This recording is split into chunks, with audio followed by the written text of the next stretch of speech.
welcome to my channel, Billboard's Builds. I'm Chet, aka Billboard, and this is my channel. If you're a new viewer, welcome. If you're a returning viewer, thank you. Make sure you give me a like, share, subscribe, leave me a comment. Flip that thumbs up like a hitchhiker.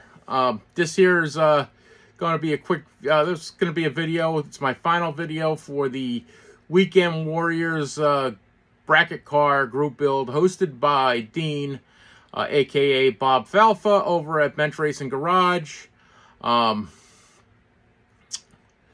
Before I flip you around and show you my completed build and talk about it, just want to mention, make sure you go to Spray Gunner. The link is in the description, to get all your airbrushing needs, from paints, airbrushes, air compressors. They even carry the gallery line of airbrushes over there.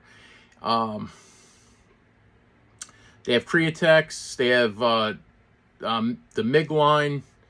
They have I think Mr. Hobby. They have a whole bunch of stuff. You have to go check them out. That's Spray Gunner. And go to Scale Finishes. Jameston's a real nice guy.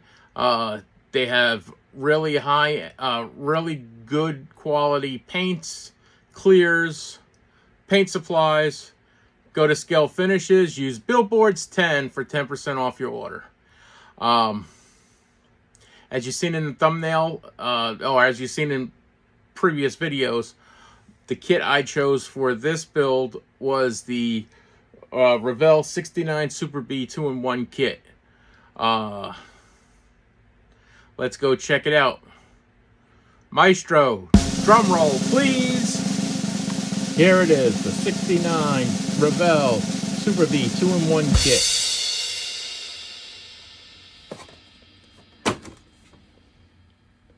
It has a 426 Hemi dual Holley carbs. The engine came from Texas 3D. This is a 1/24th scale kit. I painted it silver and charcoal. I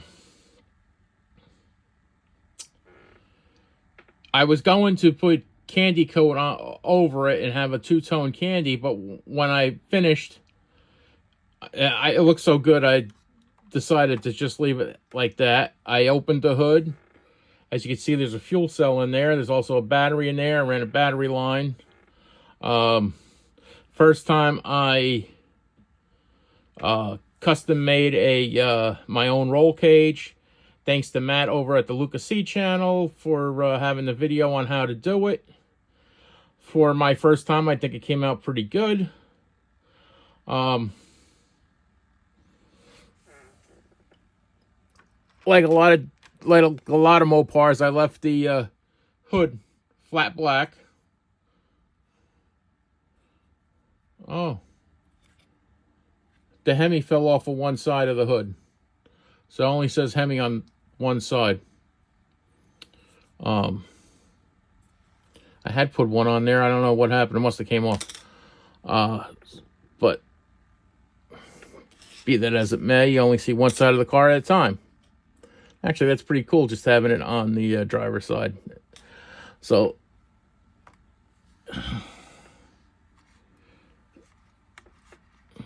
with the Hemi in it, the 2 4-barrels, those are custom headers.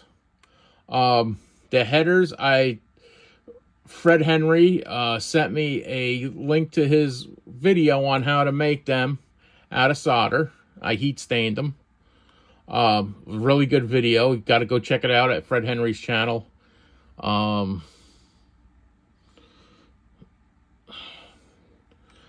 can't remember what it is. I wired up the distributor. I put blue wires, not yellow on this one. I put an A-cell supercoil. Like I said, this engine is from Texas 3D. I put a flex fan from Detail Master, I believe. It's got a Dana 60 rear in it. I put a fuel cell, and I ran a fuel line all the way up, and I put fuel lines on the carburetors, something I have never done before. There's a lot of things on this I've never done before. That seat in there is from MCV Products. The belt hardware, it's either possibly Detail Master or it's from MCV. 3D printed belts. I put a fire extinguisher in there. There'll be pictures of the build in the final video.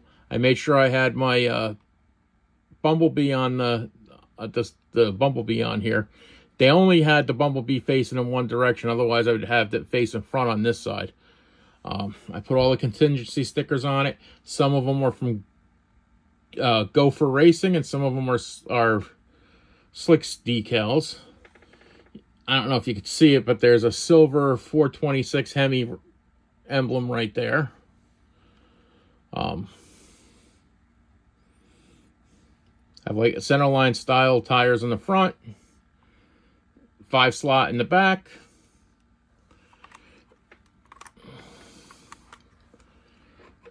That fuel cell, I believe, came from MCV. And that battery box, if you could see it, came from Ron Coons. So that's my entry into Dean's Weekend Warrior drag racing bracket car. And yes, I put a 956 dial-in on there because with the Hemi and the driver, I don't see any reason why he couldn't meet that dial-in without and it wouldn't have, if he put a lower dial-in, he'd have to sandbag. And so there you go. Hope everyone has a good day. God bless you all. I'm out.